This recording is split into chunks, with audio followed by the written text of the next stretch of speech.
bendiga, mis amados hermanos. Entonces vamos a continuar con la exposición del libro de Apocalipsis y habíamos quedado en Apocalipsis capítulo 14, así que vamos a leer los versículos del 6 al 13. Leemos en la Biblia de las Américas Apocalipsis capítulo 14 versos del 13 en adelante. Dice así la palabra de Dios. Después vi volar en medio del cielo otro ángel que tenía un evangelio eterno para anunciarlo a los que moran en la tierra y a toda nación, tribu, lengua y pueblo, que decía a gran voz: teman a Dios y den a él gloria, porque la hora de su juicio ha llegado. Adoren al que hizo el cielo y la tierra y el mar y las fuentes de las aguas. Lo siguió otro ángel, el segundo, diciendo: Cayó la gran Babilonia, la que ha hecho beber a todas las naciones del vino de la pasión de su inmoralidad. Entonces lo siguió otro ángel, el tercero, diciendo a gran voz: si alguien adora a la bestia y a su imagen y recibe una marca en su frente o en su mano, él también beberá del vino del furor de Dios, que está preparado puro en la copa de su ira. Será atormentado con fuego y azufre delante de los santos ángeles y en presencia del Cordero. El humo de su tormento asciende por los siglos de los siglos. No tienen reposo ni de día ni de noche los que adoran a la bestia y a su imagen y a cualquiera que reciba la marca de su nombre. Aquí está la perseverancia de los santos que guardan los mandamientos de Dios y la fe de Jesús. Entonces oí una voz del cielo que decía: escribe, bienaventurados los muertos que de aquí en adelante mueren en el Señor. Sí, dice el Espíritu, para que descansen de sus trabajos, porque sus obras van con ellos. Vamos, mis hermanos, a orar. Señor y Padre amado, gracias te damos. Tú eres bueno, santo, justo, poderoso, eterno, soberano Dios. 3 veces santo eres tú, Señor. Te quiero pedir, Señor, que en esta noche tu pueblo sea edificado y que tu palabra expuesta, Señor Dios, nos esfuerce, nos anime, nos consuele y nos ayude, Señor, a madurar en la fe que es de Cristo Jesús. Oramos para que todo lo que hagamos, Señor, sea para su gloria y su honra. Bendice la exposición de su palabra, Dios, y te damos gracias en todo, en el nombre de Jesús. Amén y amén. Gracias, mis hermanos. Joseph Smith, mientras oraba en la selva, dijo haber sido visitado por Dios el Padre y Jesucristo, y esto ocurrió en el año 1820. Él dice que el Padre, Dios el Padre y Jesús le dijeron a él que el cristianismo se había corrompido absolutamente y todos sus credos eran aberración y que no se debía unir a ninguna iglesia cristiana. Él, en esa visión que tuvo, manifiesta haber escuchado esas palabras de Dios Padre y de Dios Hijo. 3 años después, Joseph Smith fue visitado por un ángel llamado Moroni, que le dijo dónde encontrar unas placas de oro escritas en egipcio reformado, con el verdadero evangelio. Joseph Smith traduce luego esas tablas al inglés y, según los mormones, ese es el verdadero evangelio de Jesucristo. Ese es el libro del Mormón. Ellos dicen que si no fuera por Joseph Smith, nadie sería salvo. Y ellos reciben sus doctrinas, de hecho, del libro del Mormón, el cual dicen ser el libro más perfecto que existe en el mundo. O sea, ellos tienen el libro del Mormón por encima de las Sagradas Escrituras. En otras fuentes, entre otras fuentes, ellos también tienen un libro de teología de los pactos, le llaman así. Pero ellos tienen también actualmente profetas y apóstoles. Y esos profetas y apóstoles tienen un presidente. Y ese presidente es como Dios encarnado. Cada palabra que él diga es como Dios diciéndola, y él puede rechazar enseñanzas o reemplazarlas por otras. Es muy parecido al sistema del papado católico. Sin embargo, Gálatas 1:8 dice lo siguiente: mas si aún nosotros o un ángel del cielo os anunciare otro evangelio diferente del que os hemos anunciado, sea anatema. Como antes hemos dicho, también ahora repito, si alguno os predica diferente evangelio del que habéis recibido, sea anatema. Cualquiera que le añada al evangelio de Cristo un requisito, es más, una J o una tilde, aparte de la sola fe en Cristo Jesús, un solo en Cristo, bueno, eso ya invalida el evangelio puro y hace inefectivo que se predique tal, entre comillas, evangelio. Y además de eso, acarrean grande maldición, así lo expone en la Biblia. El sermón de hoy se llama el evangelio eterno. Y según los versos a estudiar, vale la pena preguntarse, ¿serán estos ángeles que vamos a leer, que leemos en el verso 6, serán los ángeles quienes terminen la labor de la predicación del evangelio en la tierra? ¿Tendrán los moradores de la tierra la sobrenatural experiencia de ver ángeles en el cielo advirtiéndoles sobre los juicios venideros y que se vuelvan al Dios verdadero? ¿O será más bien que estos ángeles son simbólicos o más bien representativos? Así que sin más preámbulo, vamos a entrar en el encabezado primero de la noche: el ángel y el evangelio eterno.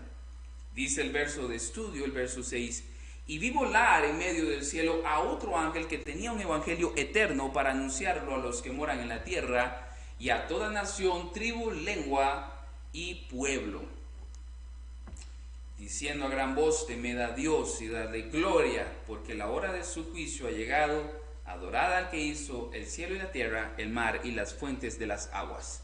Vamos a ir desmenuzando estos versículos poco a poco con la ayuda y el auxilio de nuestro Señor. Lo primero que se nos dice del texto de hoy es que después vi volar en medio del cielo. El hermano Juan, inspirado por el Espíritu Santo, viene hablando, como lo vimos en la exposición pasada, de la marca del Cordero. Expusimos como los 144,000, ¿verdad?, que es el monte de Sión, es la iglesia de Dios, estaban sellados por el Cordero, estaban marcados, son del Cordero. Y acá viene entonces, continuando la visión, ahora introduciendo en la escena a un ángel que vuela en medio del cielo. La expresión en medio del cielo quiere decir que está en uno de los puntos donde todos pueden ver y oír a este ángel. Es un punto en el cielo donde en esa posición, en esa etapa del día, es muy visible y fácil de escuchar. Ahora nos habla de que un ángel, y la pregunta que debemos responder ¿es este ángel literal o simbólico? Uno de los libros que yo leí en mis inicios del cristianismo era un libro que se llama la explicación del libro del Apocalipsis por Iván Barchuk. Para Iván Barchuk, el ángel es literal, es un ángel literal. Pero ¿qué dice la Escritura? Recordemos que la Escritura no es de interpretación privada. Una de las reglas de la hermenéutica es que la Escritura se interpreta con la Escritura misma. Y si usted va conmigo a Hechos capítulo 10, versos del 3 al 6. Hechos capítulo 10, versos del 3 al 6. Dice así la palabra de Dios: como a la hora novena del día, vio claramente en una visión a un ángel de Dios que entraba donde él estaba y le decía: Cornelio. Mirándolo fijamente y atemorizado, Cornelio dijo: ¿qué quieres, Señor? Y él le dijo: tus oraciones y limosnas han ascendido como memorial delante de Dios. Despacha ahora algunos hombres a Jope y manda traer a un hombre llamado Simón, que también se llama Pedro. Este se hospeda con un curtidor llamado Simón, cuya casa está junto al mar.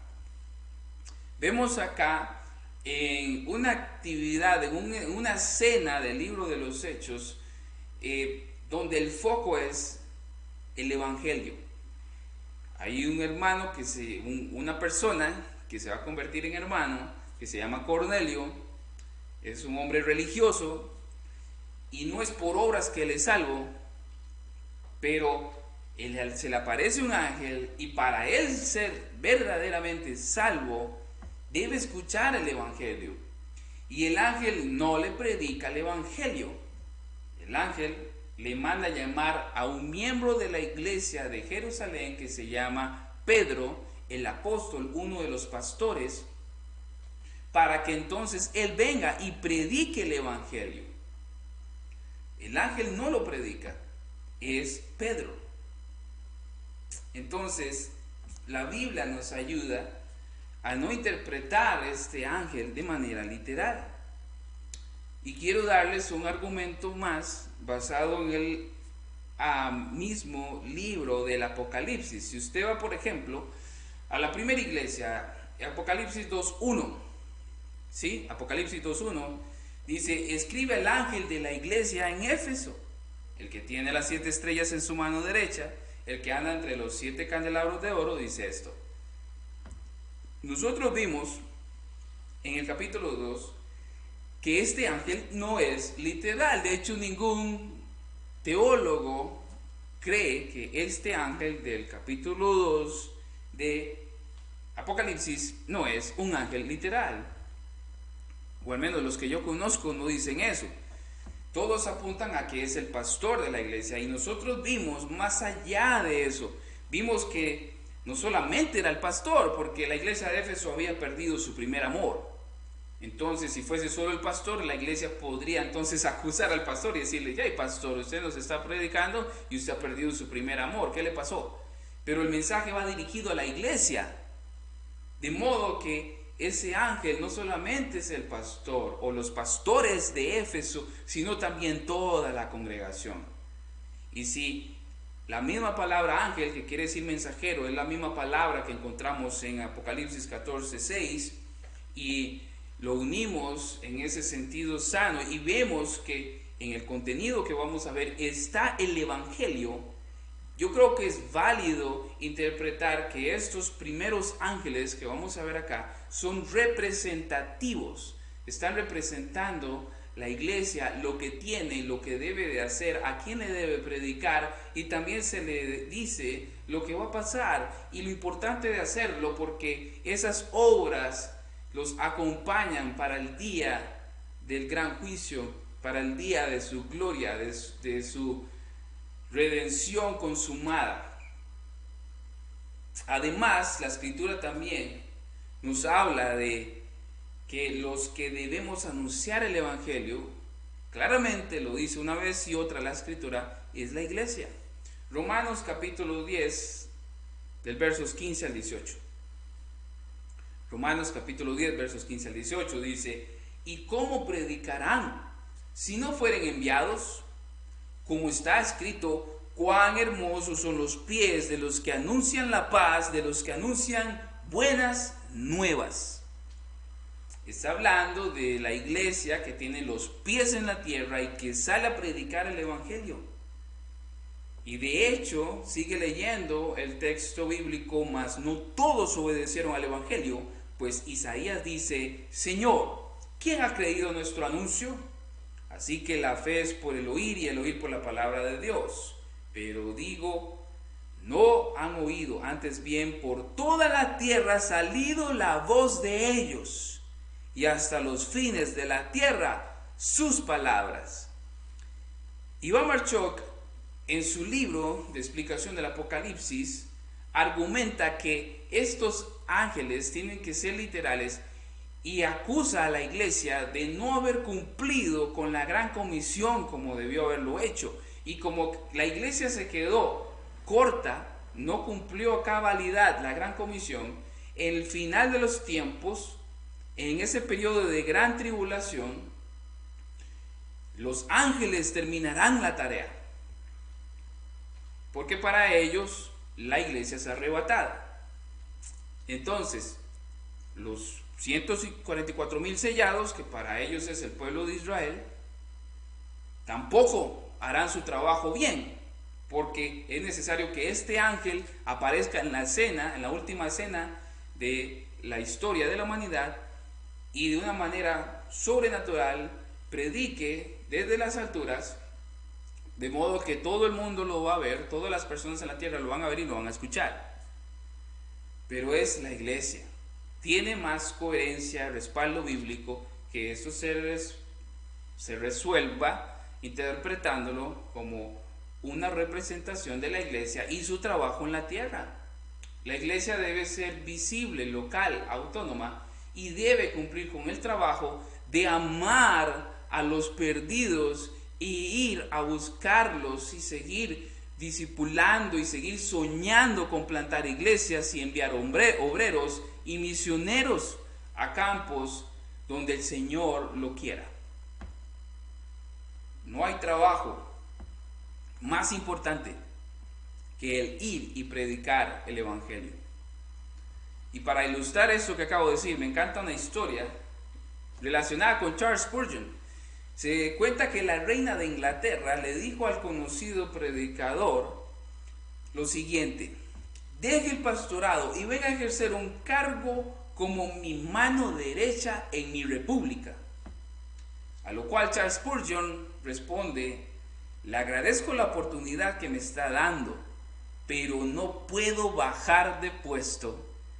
La reina le respondió: ¿usted está loco? ¿Va a comparar un pastorado con ser canciller de mi república? Y Charles Spurgeon respondió: tiene razón, mi reina, estaría loco si lo comparo, porque el cargo que usted me está ofreciendo de este mundo tiene su fin, pero el llamado que recibí de Dios viene del cielo y tiene galardones eternos. Es importante predicar el evangelio sobre todas las cosas. No hay labor más importante que la iglesia ejerza, desarrolle, desempeñe, que es la noble, santa tarea y necesaria tarea de ir y predicar el evangelio. Y es que nosotros con más razón debemos hacerlo. Para nadie es un secreto.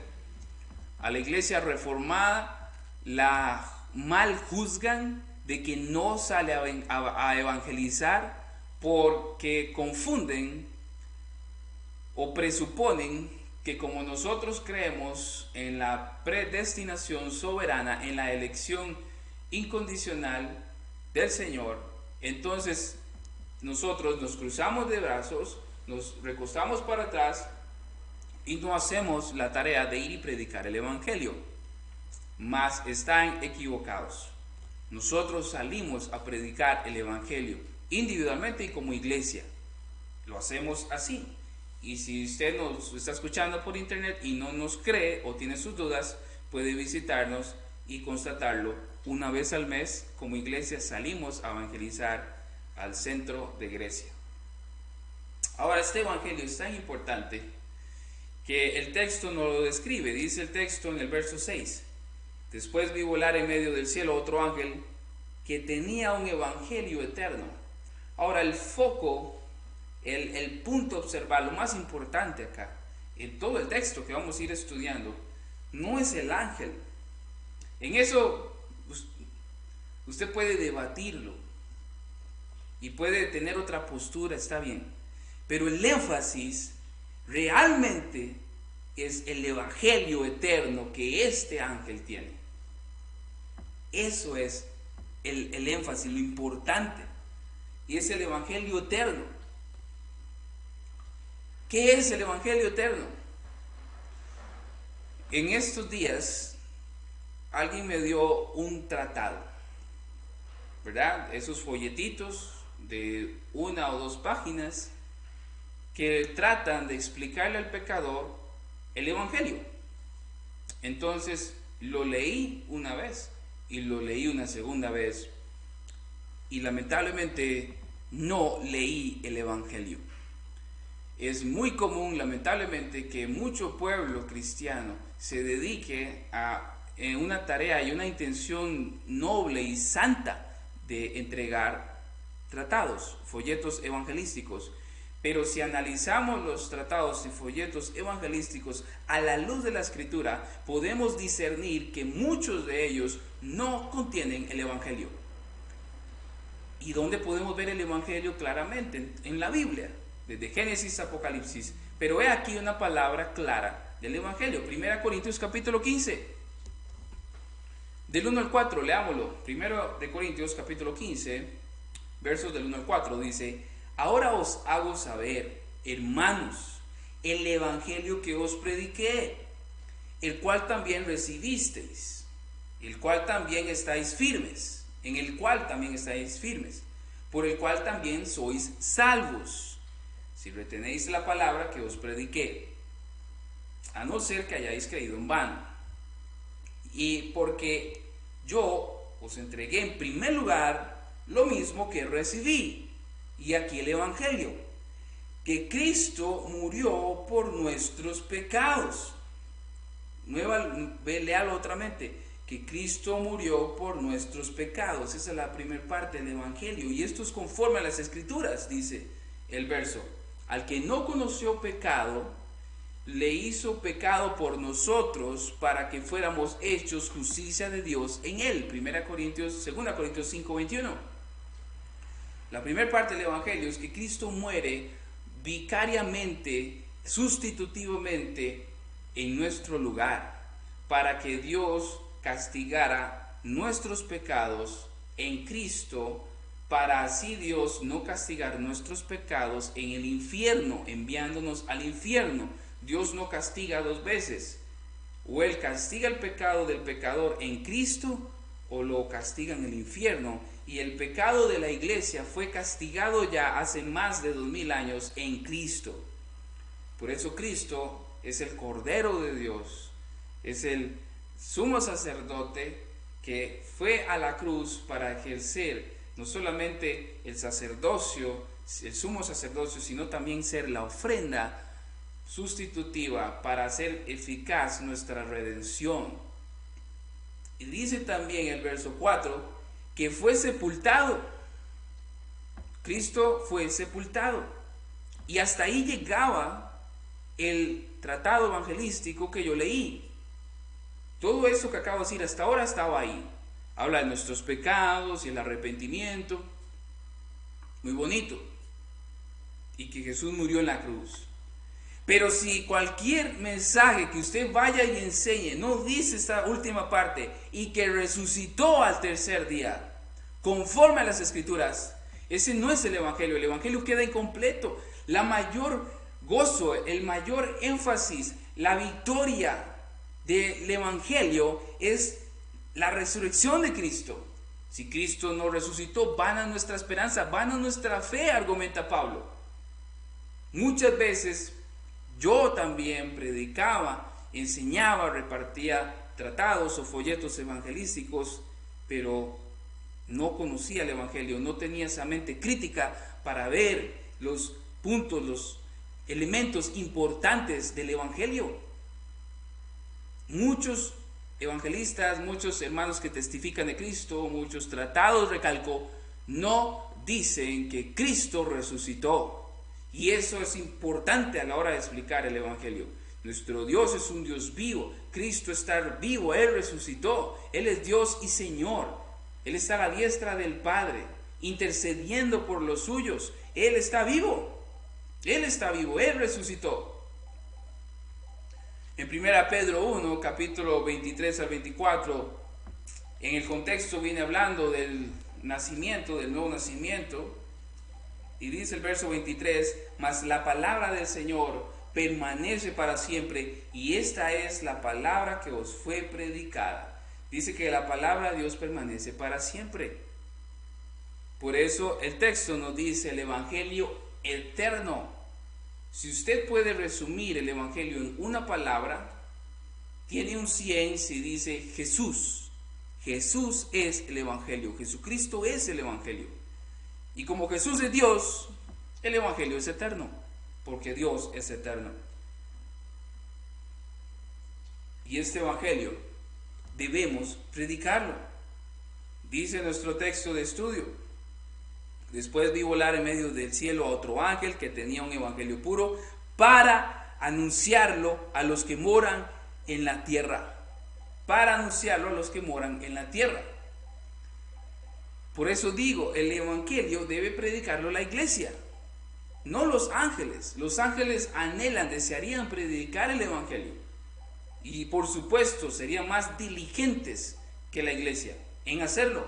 Pero es la iglesia la que debe predicar. Somos hombres predicándole a otros hombres. Como alguien anónimo dijo que el evangelio es un mendigo diciéndole a otro mendigo dónde hallar pan. 1 Corintios 1:21 dice: porque ya que en la sabiduría de Dios el mundo no conoció a Dios por medio de su propia sabiduría, agradó a Dios mediante la necedad de la predicación salvar a los que creen. La única manera para que alguien sea salvo es que se le predique el evangelio. Debe escuchar el evangelio para que el Espíritu Santo le aplique la salvación a su vida. ¿Qué implicaciones tiene lo que estamos estudiando hasta este momento para las iglesias destinatarias? Recordemos su contexto. Están en persecución, están algunas en indigencia.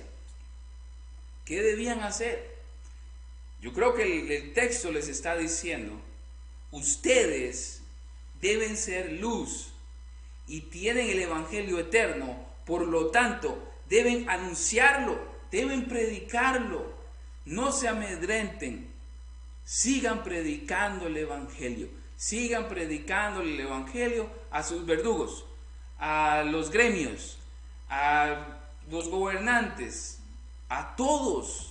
Sigan predicando, para eso están en la tierra.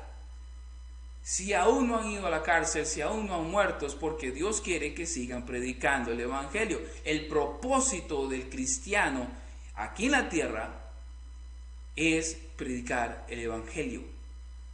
No es que nos gastemos el tiempo de nuestra vida en cosas vanas de la vida. Es cierto, jóvenes deben estudiar. Es cierto, niños deben estudiar, deben prepararse. La vida no es fácil, cada vez se complica más, cada vez es más competitivo encontrar un trabajo, porque cada vez hay más competencia. Y si no trabajamos, no comemos. Pero que nada nos desvíe de lo eterno, de nuestra tarea en la tierra, la cual es anunciar las buenas nuevas de salvación, anunciar el evangelio, predicarlo. Debemos predicarlo, porque de otra manera no se van a salvar. Un hermano, y creo que fue Julio Benítez, quien exponiendo el fin de semana nos decía: debemos predicar el evangelio y debemos pensar y tener en mente que aquella persona que nos está escuchando es uno de los elegidos. Y debemos predicarle así. No piense lo contrario, que es alguien que soberanamente, tercamente va a rechazar el evangelio. Mejor, y me encantó eso, porque hágase la idea que aquel que está a la par suya en la fila del banco podría ser uno de los elegidos. Y él está perdido y solamente va a nacer de nuevo si alguien le predica el evangelio. Entonces debemos someternos a Dios, tener un corazón dispuesto para que el Espíritu Santo nos use y podamos compartir el Evangelio con ese que está a la par en la fila del banco o con cualquier persona.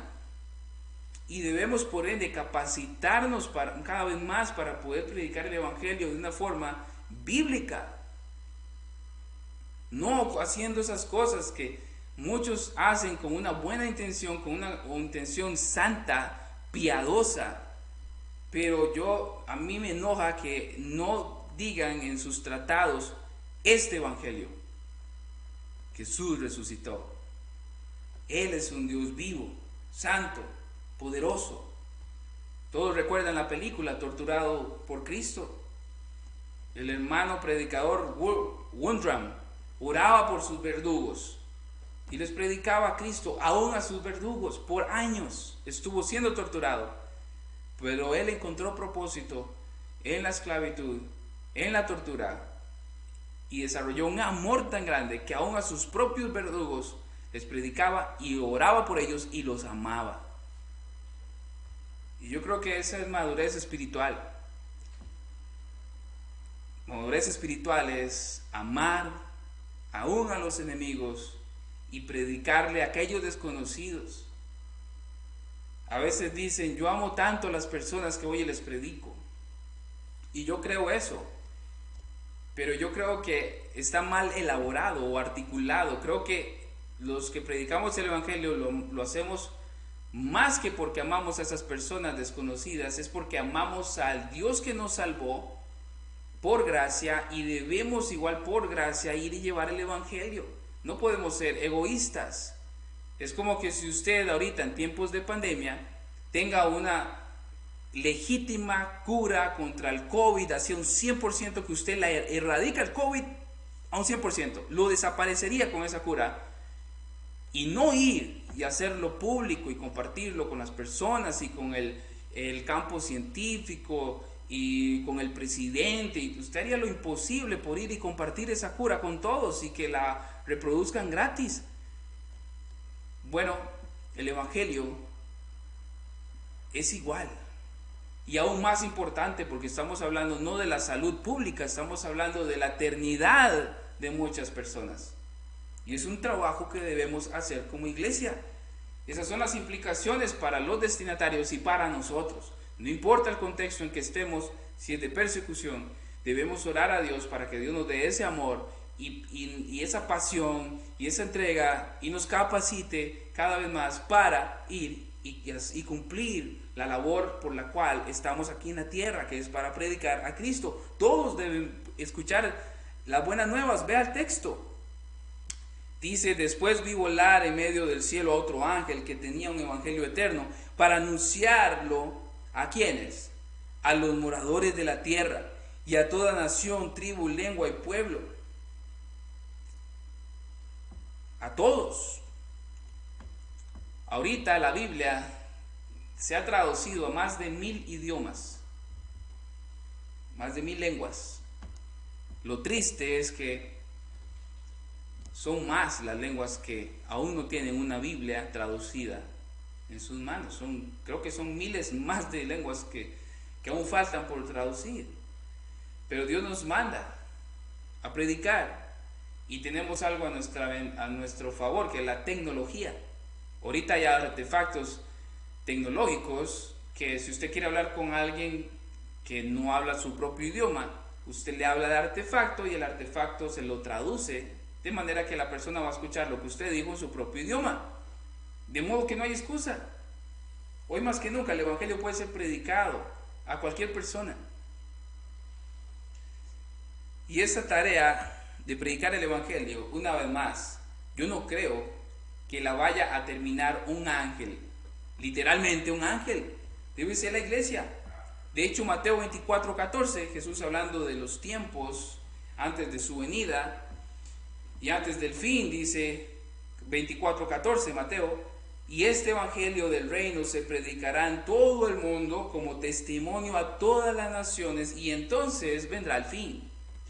¿A quién está diciendo eso Jesús? A la iglesia. ¿Y qué le dijo Jesús a la iglesia luego en el mismo Mateo capítulo 28? Toda autoridad me ha sido dada en los cielos y en la tierra, por tanto, id Ir y hacer discípulos. La tarea es ir. Dios nos dará discípulos. La tarea de Dios es darnos discípulos. Dios es quien añadirá a la iglesia a los que han de ser salvos. Ahora la iglesia debe hacer eso, debe ir y rogarle a las personas que se vuelvan a Dios en arrepentimiento y fe. Porque eso me lleva al encabezado 2, el contenido de ese evangelio eterno. Pasamos así al verso 7, que decía a gran voz: teman a Dios y den a Él gloria, porque la hora de su juicio ha llegado. Adoren al que hizo el cielo y la tierra, el mar y las fuentes de las aguas. El contenido del evangelio puro. Aunque ya lo resumimos en Corinto, yo creo que aquí también nos lo dice. Y vamos a analizarlo. Primero que nada, dice que el evangelio, el anuncio, lo dice a gran voz. Y es que las noticias son tan buenas, son hermosas, son santas, que no debemos decirlo bajito, debemos decirlo a gran voz. La voz de la iglesia debe hacerse oír en las naciones. Debemos hacer lo posible por cada vez más llenar la internet de contenido bíblico, de manera que el evangelio esté ahí y Dios lo use para su gloria y se expanda. Porque el día que el último en ser salvo sea salvo, lo acabamos de ver, ese día es el día del juicio final. Por tanto, debemos ir y a gran voz predicar el evangelio. Mateo 10:27. Mateo 10:27 dice Jesús: lo que os digo en la oscuridad, habladlo en la luz. Lo que oís al oído, proclamadlo desde las azoteas. O sea, pasen tiempo con el Señor, conozcan el evangelio, pero no se queden ahí, vayan y predíquenlo. Cuando meditaba en esto, el Espíritu Santo me trajo a mi mente la iglesia de Filadelfia. ¿Recuerdan? En Apocalipsis 3:8, el Espíritu Santo le hablaba a la iglesia de Filadelfia y le dice: yo conozco tus obras. Mira, he puesto delante de ti una puerta abierta que nadie puede cerrar. Porque tienes un poco de poder, has guardado mi palabra y no has negado mi nombre. Le estaba diciendo el Espíritu Santo a la iglesia de Filadelfia que había una puerta, y recuerdan la ubicación de la iglesia de Filadelfia. Habían corredores de mensajeros por ahí, y lo cual le hacía a la iglesia de Filadelfia una facilidad para que personas de muchas ciudades, diferentes ciudades, fuesen evangelizadas. Filadelfia debía aprovechar esa oportunidad. Yo creo que este texto era un texto muy motivacional, espiritualmente hablando, para la iglesia de Filadelfia, la cual se le abre una puerta. Y muchos teólogos se acuerdan, habíamos hablado de que era una puerta misionera. Entonces, cada vez que hay oportunidad de hacer una obra misionera, debemos aprovechar esas puertas que Dios hace. Ellos debían, los hermanos destinatarios, continuar la predicación del evangelio, la plantación de iglesias. Era imperativo que no se dejaran amedrentar por las persecuciones de la bestia. Por eso, hermanos, yo voy a hacer una acusación ante el sistema teológico hipercalvinista. El hipercalvinismo es un extremo de muchas personas que lamentablemente malinterpretan la Biblia y creen que no debemos predicar el evangelio, que está bien, nos podemos recostar, relajarnos y no predicar el evangelio. Eso es hipercalvinismo, bajo la teología de que Dios ya hizo una elección y el electo se va a salvar sí o sí. Bueno, resulta que la Biblia es clara, enfática, en que si no predicamos el evangelio, no se van a salvar. Dios, en su misericordia, en su plan soberano, decidió usar su cuerpo para llevar el mensaje de la cabeza, que es Cristo. El cuerpo no se manda, la iglesia no se manda, estamos bajo la cabeza, y la cabeza nos dice que debemos ir y predicar el evangelio a todo el mundo. Y esa es la labor que debía hacer la iglesia destinataria y nosotros también. Hay un llamado a ser discípulos que no podemos descuidar, no podemos excusarnos. Amamos, somos una iglesia que ama.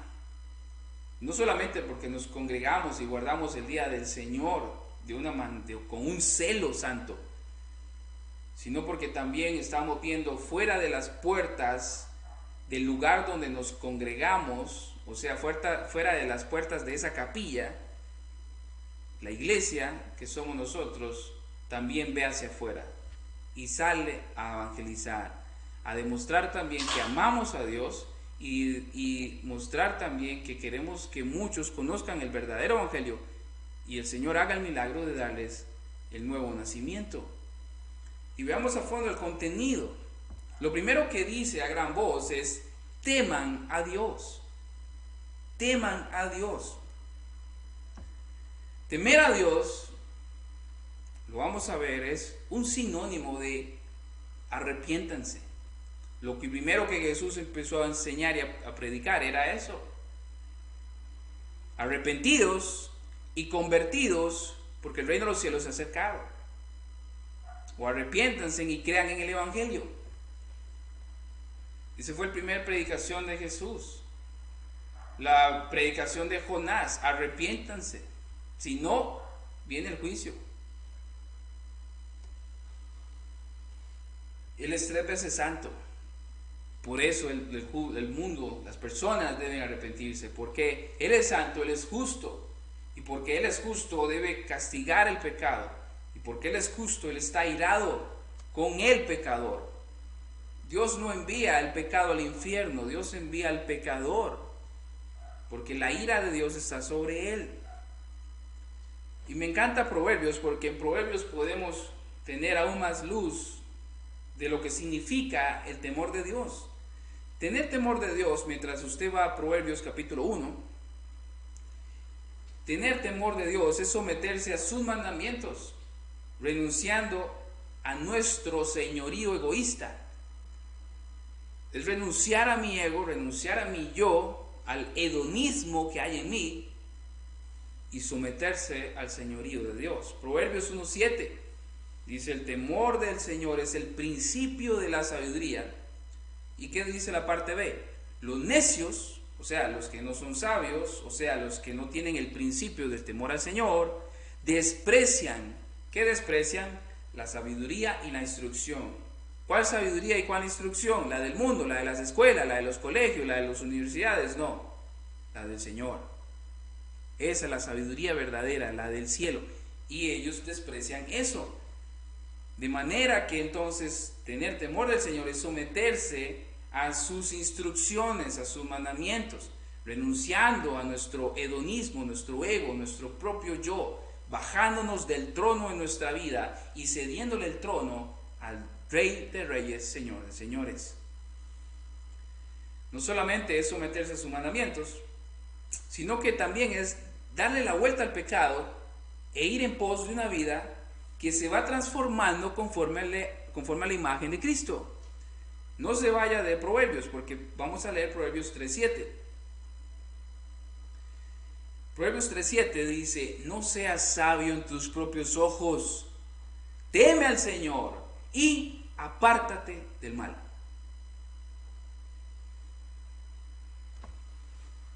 La antítesis del temor al Señor es ser terco y creerse más sabio que Dios y andar conforme a nuestros propios caminos.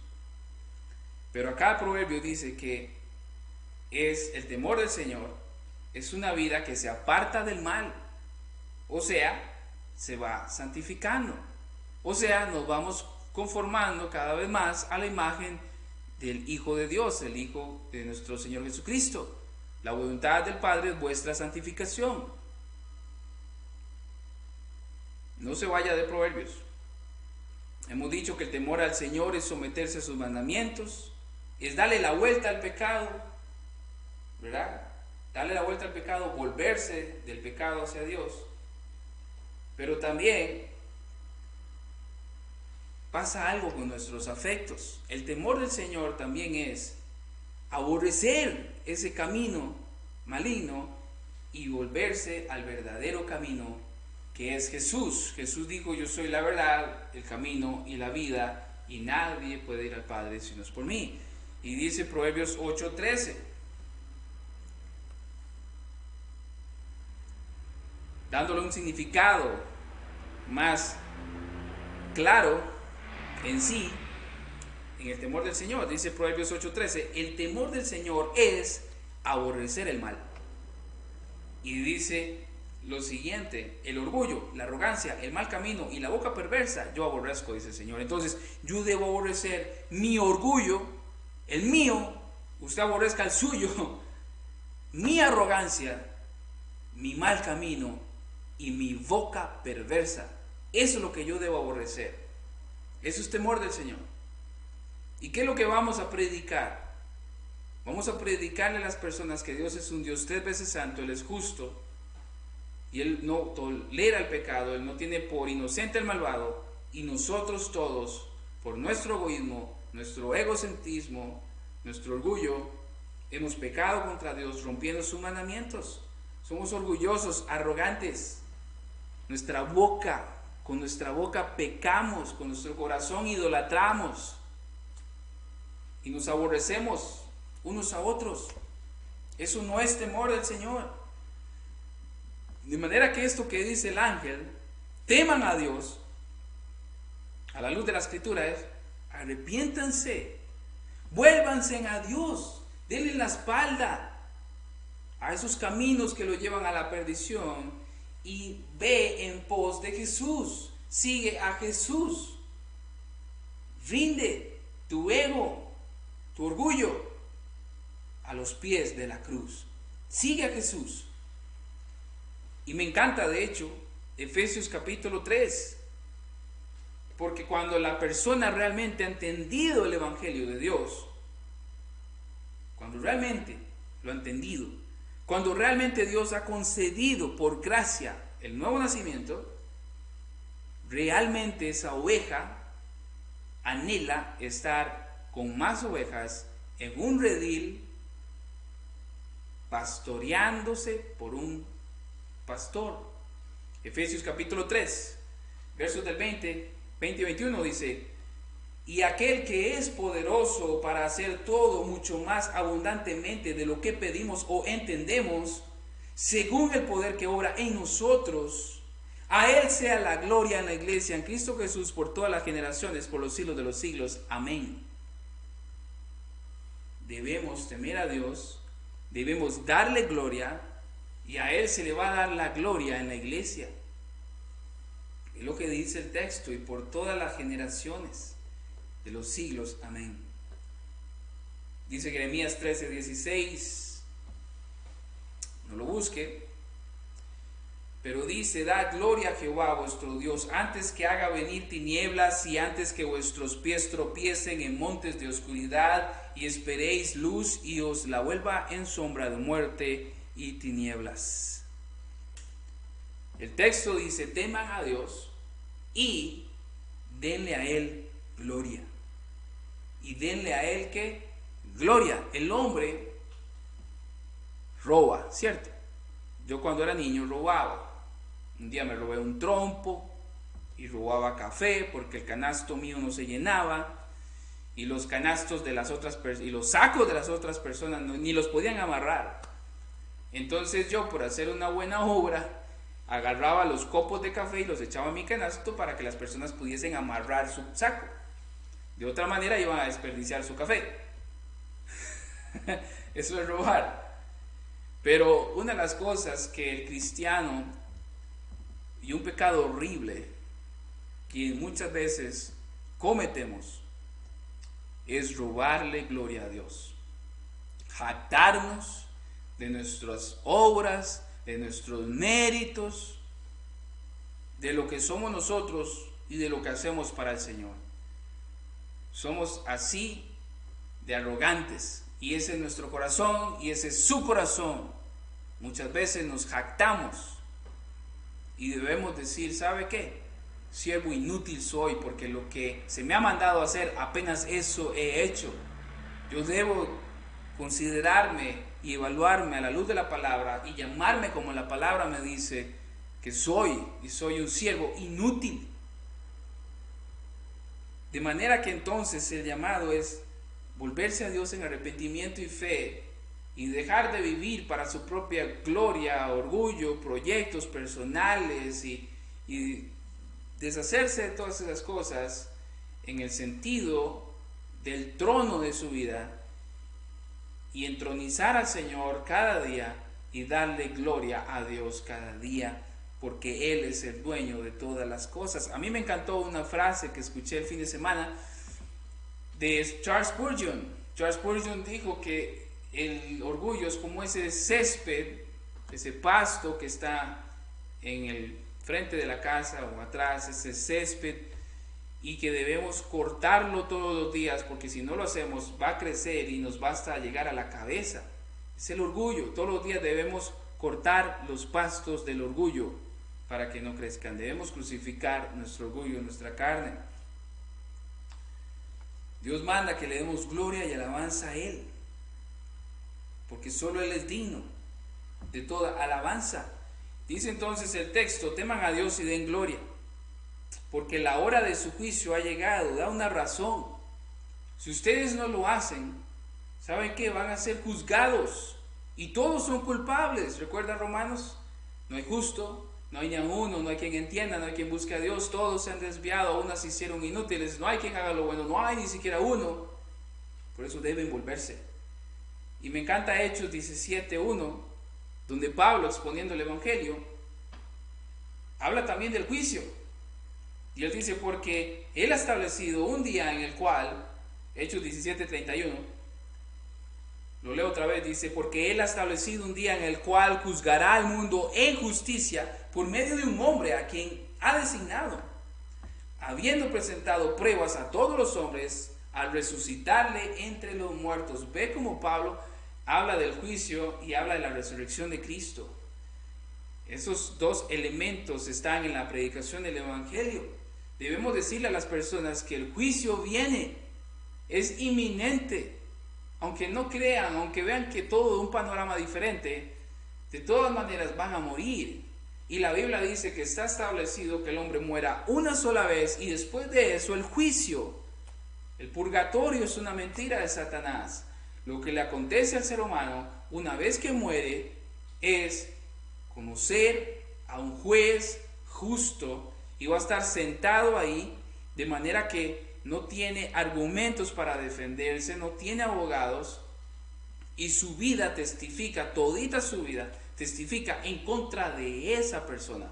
Porque aunque las personas se justifiquen y digan que han sido buenos esposos, buenos empleados y todo eso, en su corazón no lo han hecho para la gloria de Dios, lo han hecho para su propia gloria. Y en eso, al igual que todos los mortales, también son pecadores y merecedores del juicio de Dios y de la ira de Dios. Deben entender que gracias al sacrificio vicario de Cristo, en Cristo hay perdón de pecados y podemos huir de la ira venidera. Pero el ser humano lo que hace es adorar su creación, su propia imagen, y quiero decir con su creación, con S mayúscula, la creación de Dios. Ellos adoran la creación de Dios y no al Creador. Y eso es uno de los argumentos de Pablo en Romanos, capítulo 1, versos 18 en adelante. Dice: porque la ira de Dios se revela desde el cielo contra toda impiedad e injusticia de los hombres que detienen la injusticia de la verdad. Porque lo que de Dios se conoce les es manifiesto, pues Dios se lo manifestó. Porque las cosas invisibles de Él, su eterno poder y deidad, se hacen claramente visibles desde la creación del mundo, siendo entendidas por medio de las cosas hechas. De modo que no tienen excusa, pues habiendo conocido a Dios, no le glorificaron como a Dios ni le dieron gracias, sino que se envanecieron en sus razonamientos y su necio corazón fue entenebrecido. El ser humano no tiene excusa, se condena porque ve a Dios en la creación, ve los atributos de Dios, ve su poder, ve su creatividad, ve inteligencia en la creación, ve sabiduría, pero se niega a darle gloria a Dios. Y deben arrepentirse y volverse a Dios. Y no tienen excusa. Y dice el texto 7, entonces, que decía a gran voz: teman a Dios y den a él gloria, porque la hora de su juicio ha llegado. Y también les dice algo más: adoren al que hizo el cielo y la tierra, el mar y las fuentes de las aguas. Adórenlo porque Él es el creador y a Él le debemos de dar cuentas. Y Él demanda que le adoremos, nosotros no nos creamos a nosotros mismos. Una de las cosas del salvo, alguien verdaderamente salvo, brota la alabanza. De repente usted está alabando a Dios, está cantando, está adorándolo leyendo, está adorándolo trabajando, está adorándole manejando. Le adora, busca adorarle, es una delicia adorarlo. Ya nace en el corazón hacerlo, porque Dios ha cambiado los afectos de nosotros y buscamos adorarle. Para avanzar, porque ya se me va yendo el tiempo, dice el verso 8, encabezado 3 de la noche, el regocijo del Evangelio. Dice el verso 8: y le siguió otro ángel, el segundo, diciendo: cayó la gran Babilonia, la que ha hecho beber a todas las naciones del vino de la pasión de su inmoralidad. La gran Babilonia no es únicamente la Iglesia Católica.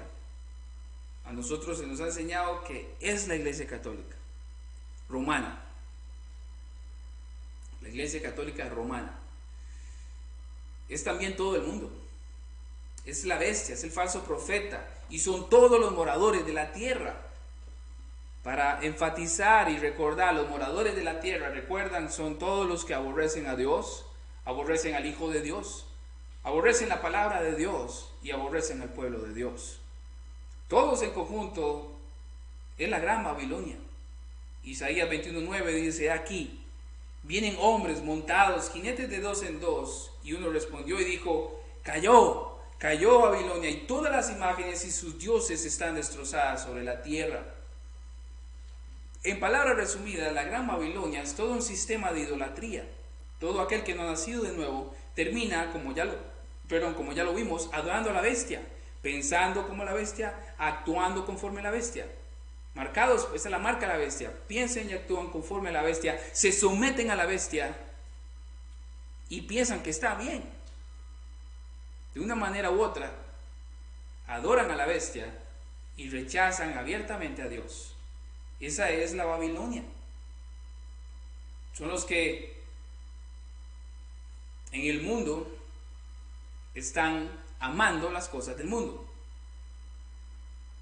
Esa Babilonia era todo lo que Caín amaba. Por eso no pudo dar una ofrenda correcta, agradable a Dios. Vemos a Babilonia, aquellos hombres construyendo la torre de Babel, los filisteos, los egipcios, la misma Babilonia. Incluso en algunos momentos de la historia de Israel, el mismo Jerusalén se había desviado del Señor, comportándose como esta gran Babilonia, adorando otros ídolos, sacrificando sus hijos a los ídolos. La Babilonia, esta gran Babilonia, son los que saben que Dios existe, y al ver la naturaleza por la cual ven los atributos invisibles de Dios, su poder, su creatividad, niegan a Dios. La gran Babilonia son los que creen ser sabios, pero se vuelven necios y cambian la gloria de Dios por la gloria a ídolos. Son los idólatras. Son los que deshonran sus propios cuerpos y se vuelven en sus concupiscencias los unos con los otros, hombres con hombres, mujeres con mujeres, bestialismo, todo eso, y deshonran sus propios cuerpos. Son los que cambian la verdad por la mentira. Apocalipsis 21:8 resume la gran Babilonia y dice: pero los cobardes, incrédulos, los abominables, homicidas, los fornicarios y hechiceros, los idólatras, todos los mentirosos tendrán su parte en el lago que arde con fuego y azufre, que es la muerte segunda. Ahora, cuando Dios haga este juicio y ese grito de alabanza es la respuesta a Apocalipsis 6:10. Apocalipsis 6:10 dice: y clamaban a gran voz diciendo: ¿hasta cuándo, Señor santo y verdadero, esperarás para juzgar y vengar nuestra sangre de los que moran en la tierra? Aquí la iglesia, en el día del gran juicio final, va a adorar a Dios, porque finalmente el día de la venganza llegó. El día en que Dios venga la sangre de los mártires. El día que Dios ejerce su juicio final sobre los moradores de la tierra. Y esa es la alabanza que vemos en el verso 8. Porque ellos han bebido el vino de la pasión, de toda su inmoralidad. Aman la mentira y aborrecen la verdad del evangelio. Los destinatarios debían entonces tener en mente y tener presente que la victoria era segura, que podían estarlos encarcelando, persiguiendo, torturando, difamando, haciéndole bullying, lo que sea, persiguiéndolos. Pero ellos debían tener presente que la victoria era segura y que el grito final, que las oraciones de ellos tenían un día específico donde iban a ser contestadas, y ese día para juzgar y vengar su sangre llegaría sin lugar a duda. Amén. Igualmente nosotros debemos tener en cuenta que el día de nuestra victoria final, el día en que será tangible la salvación, es eminente. Y por ende debemos poner nuestra mirada siempre en Cristo Jesús, buscar las cosas de arriba y no las de la tierra, porque muertos somos en Cristo Jesús y nuestra vida está escondida en Él. Y debemos pensar y actuar conforme a las Escrituras y deber tener en primer lugar Cristo y lo que Él nos manda hacer, que es primeramente vivir el Evangelio y predicar el Evangelio santo, sagrado de Jesús. Mis hermanos, vamos a dejarlo hasta acá. No me dio tiempo, es muy rico predicar la palabra de Dios. Y hoy en 8 vamos a abarcar los últimos versos de esta porción que hicieron falta, que serían del 9 al 13. Y espero que no se lo pierda, porque vamos a darle un fuerte énfasis al infierno. Un tema que no debemos pasar por alto y que debemos enseñar con temor y temblor.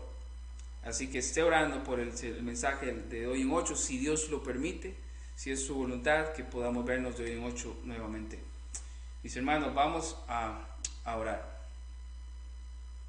Mi Dios y Padre Santo, tú eres bueno, 3 veces santo y digno de toda alabanza y digno de toda adoración y exaltación. Mi Dios, gracias porque por pura gracia y por pura misericordia usted nos ha concedido que creamos el Evangelio. Su Espíritu Santo nos ha aplicado el Evangelio, nos has hecho una cirugía en el corazón y has quitado el corazón de piedra y nos has dado el corazón de carne para amar y correr a los pies de Cristo en arrepentimiento y fe, y todo por pura gracia. Si usted no hubiese hecho eso, nosotros seríamos como los moradores de la tierra también. Por eso te damos toda gloria y toda honra. Mi Dios, permítenos amar el Evangelio cada vez más y predicar el Evangelio en la iglesia y fuera de la iglesia. En todo momento, que podamos aprovechar las herramientas que usted nos está dando, tecnológicas, para poder predicar el Evangelio y llevarlo a las personas. Permítenos serte fiel hasta la muerte. Y perfecciona tu iglesia, perfecciona a tus santos, a los que te temen, y ayúdanos a ser más conforme a la imagen de Jesucristo. Ayúdanos a ser valientes y saber, Señor, que tenemos el Evangelio eterno en nuestras mentes, en nuestros corazones, y no debemos callar, debemos ir y proclamarlo en las azoteas, en todos los lugares. Sabemos que tú vas con nosotros cuando vamos a predicar el Evangelio. Tú vas con nosotros, vamos con la autoridad del soberano Dios, Rey eterno, a predicar el Evangelio. Danos esa capacidad, apasionanos por tu causa, apasionanos por el Evangelio cada día más, y que podamos vivir vidas arrepentidas. Guárdanos de lo que estudiamos del temor de Dios. Ayúdanos a temer a Dios, a temer al Padre cada vez más, a aborrecer la maldad de nuestro corazón, la maldad de nuestra boca, de nuestros deseos, de nuestras pasiones, y mortificar el pecado todos los días, para así poder ser transformados conforme a la imagen, que busquemos la llenura del Espíritu Santo, para que sea tu Espíritu Santo gobernando nuestra mente, nuestro corazón, inundándonos cada vez más de ese amor divino y precioso que hay únicamente en la presencia de Cristo Jesús. Mi Dios, así oramos y te damos la gloria y la honra, y te quiero pedir que este mensaje, si es tu voluntad, sea escuchado en las redes sociales y la gente se edifique, y que si hay alguien que no ha nacido de nuevo, qué gozo sería que naciera de nuevo, porque se ha predicado el Evangelio de Cristo. Gloria a ti, Señor, soli Deo gloria, solo a ti la gloria. Oramos así en el precioso nombre de Cristo Jesús. Amén y amén. Mis hermanos, el Señor me los bendiga. Gracias por haber estado esta noche con nosotros. Nos vemos de hoy en 8 si Dios quiere, y terminaremos estos versos que quedaron faltando hoy para la gloria de Dios. Bendiciones, hermanos.